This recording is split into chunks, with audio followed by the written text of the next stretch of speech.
All right, we'll start with an opening statement for Coach. First off, we want to credit Fairfield on a hard-fought game. Very good program. Coach has done a good job with them, and we're fortunate to get a win. For us, a sweep of the weekend. Can't tell you how important it is for positioning in Atlantic City, where we're at. Just everything in this league is so tight.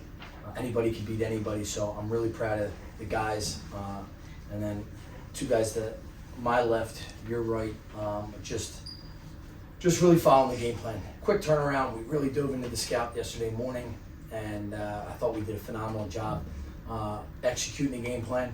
And then can't say enough about our balanced scoring and following the game plan. I mean, we got a lot of guys playing a lot of minutes. We're averaging, with our 4 guards playing those 3 spots, they're right around 30 to 34 minutes a game. It's good balance, good rotation, and then our bigs are doing their job. So really, I'm excited about the next 6-5 weeks where we can take this thing.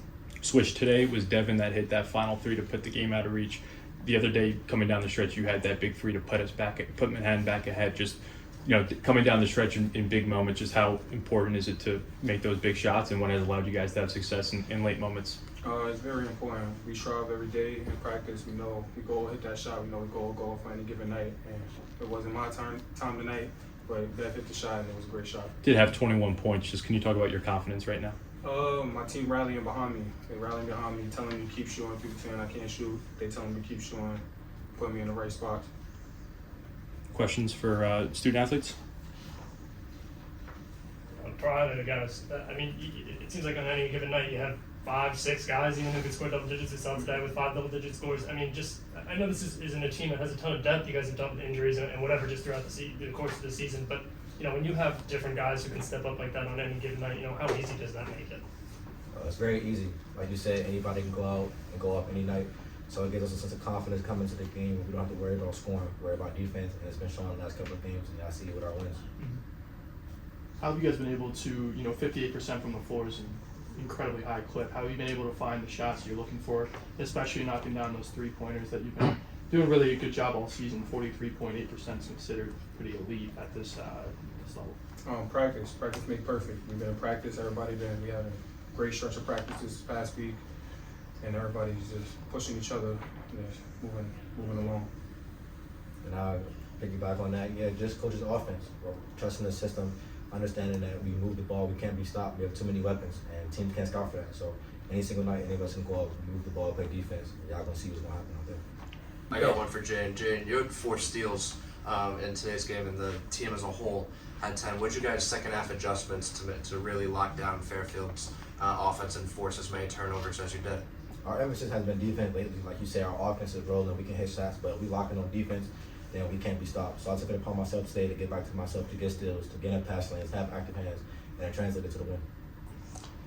Masiah, things just kind of seem to be working really well for you from the start. What kind of allowed you to get off to a really hot start and then close the game really well as well? The preparation we had this whole week, the game we had Friday, just unbelievable on how the team's been rolling and coming together and just pushing each other. So that's what I got behind today. Great question. Appreciate it.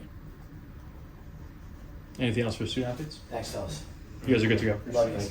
Well, good. I mean, Coach, first time this season you guys win 3 consecutive games, Yes. and then you're going to have to turn it around here. You got 2 tough games coming up against, Iona and Quinnipiac. Those are 2 really tough MAC schools, but you guys really seem to be getting hot. How can you build off of this stretch of games when you have 2 pivotal ones coming up and your guys are looking for a first-round bye in the tournament? We made a lot of mistakes today, and I know we won, but as a coach, you really focus on how you can get better. Thought from the foul line we weren't good enough, so we got to tighten up a few things.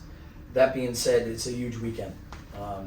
Obviously, Iona Friday night, and then Quinnipiac, they have the bye Friday. Somehow, someway, we got stuck with the 3 bye, playing 3 teams that have the bye. It just happens, and there's teams that have 0. It's part of basketball. So we're going to face 2 really, really well-prepared, well-coached teams. And we just have to really focus. We have to have another good week of practice. That was the best week of practice since we've been here. So, and look, we Friday night was something special, and then today was something special. Can we continue? And it only happens in practice. second time playing opponents. You've won every time so far this season. Going into Atlantic City, in the event that you guys do make it, just how how good does that make you feel going into these matchups? Yeah, I credit a couple things. I credit my time in the America East, as a head coach, former head coach. In the last 5 years there, we won a championship. We study teams. We chew on the game. So we study, and we'll watch tape. I watched Fairfield last Friday night till 3 in the morning, and then I'm up at 6. I haven't slept or eaten. My back threw out during the game. I mean, look, I have to go sleep, and then we'll start preparing for Iona. But I probably watched our loss to them in overtime 6 times in the past 48 hours. So that's sort of what we do. And I Pete Gillen, former Fairfield great coach, and used to tell me first games are always lessons. And we are done a good job. This program's done a good job of learning the lessons this year. Coach, Yep. oh, sorry. 3 of your next 4 games are on the road, and even today 4 out of next 5. What does this type of win do for the team's confidence heading into, as Chase mentioned, a tough upcoming schedule with the likes of Iona and Quinnipiac and that Buffalo swing, which is never easy on teams? Never easy.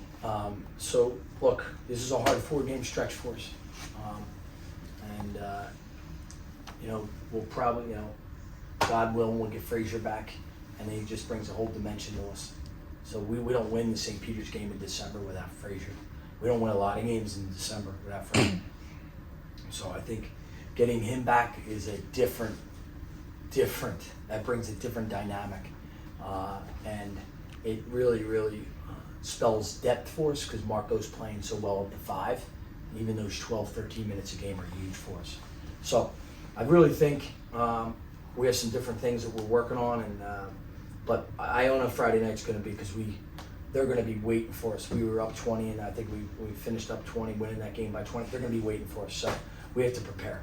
Coach Will is known as a scorer, but he's been making a lot of good passes here lately, finding his teammates, especially Wes down low. What has allowed him to have success as a passer? Well, I think he's understanding the system better. And when we do 5-on-0, I think in high school, if you do 5-on-0, it's like you go through when we go 5-on-0, it's 95 miles an hour. It's fast. It's pace. And I talked to his high school coach this week, and he was so impressed with Will's maturity. So we really need him to keep maturing. Riley? Coach, I got to ask about Swish. I mean, what a Sunday he had here. I mean, he goes for 17-7-5 against Mount St. Mary's today, a Division I career high.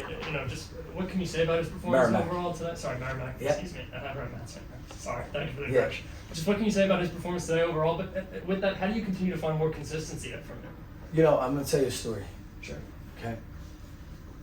We found this time last year, and we were in that mode where we knew we weren't going to finish well, okay? And I was up probably to 2, 3 in the morning every single night looking at players. And when Swish came across the JUCO, and he averaged 8.1 rebounds a game in JUCO from the guard spot. The next day I was on the phone with Scott Shoemaker at Blinn College. And I said, will he be okay being the 6th, 7th man? True story. And Shu said to me, I've known Shu a while. Shu said, you may think he's 6th, 7th man, but he'll start and he'll play 30 minutes a game for you. It's the truest statement in the world. We can't win without him. Thank God we have him. He's Brooklyn tough. He loves it here. We have to get that type of player, the toughness, the skill. If he's 3 more inches, he's in the SEC Big 12, unequivocally. Look at his rebounding numbers. Look at his toughness. Look at every loose ball. I mean, the Merrimack game the other night, the rebounds he had. I mean, it's just, I can't say enough for him. So in these type of MAC games, if you don't have Swish, you don't win.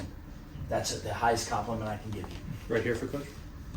Obviously, kind of the shots were falling in this game, making 58% and almost 44% from downtown. But schematically, how were you guys able to continue the offensive prowess you've had all season, being second in the conference in scoring?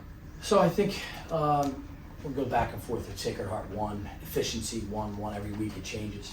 The way they guard the ball screens, so they hedge them, and we work against it. every day. So we'll, if I know you're hedging it, I'll work on how we counteract it every day in our 4-0. So we get into a game, I start that in July.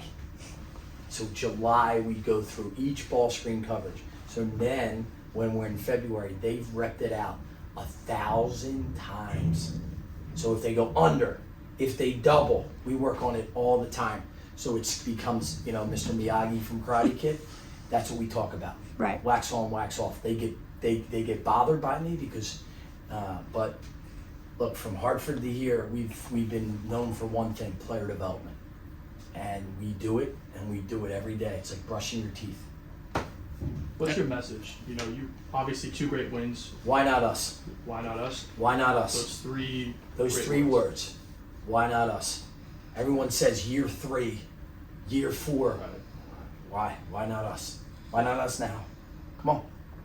You clearly can do it on both sides of basketball, and that zone defense. Talk me through how you're able to. I do saved it. I haven't used it all year. That. We knew that. We knew that coming in, and we saw it on our broadcast today, and we're like, "Oh, Coach Gallagher's going to his zone." So we did it with 7 minutes left in the Merrimack game, down 11, Mhm. and we went on a 21-3 run. So I just said to the staff, that everybody knows about it now. We got to do Use it, right? it. We got 2 more in the bag. You'll see in Atlantic City. I'm not using, so that's a little. I'll keep you to it. So I like it. 5 minutes every day in practice. 5 minutes. That's it. 5 to 10 minutes. Not the zone. Right. The other stuff. Sure. Anything else for Coach? Yeah, Coach, you mentioned the anticipation of Fraser Roxburgh coming back. Is there a timeline in terms of when he's coming back? I'd be shocked. I'd be shocked if he's not ready to put on the sneakers Friday night. Mhm. I'll fly back to Australia to see what the hell's going on with the family or something. He'll be ready Friday. Thanks, Coach. Understood. Appreciate it. Thank you, Coach. Thanks, Coach. Appreciate it. Thank you.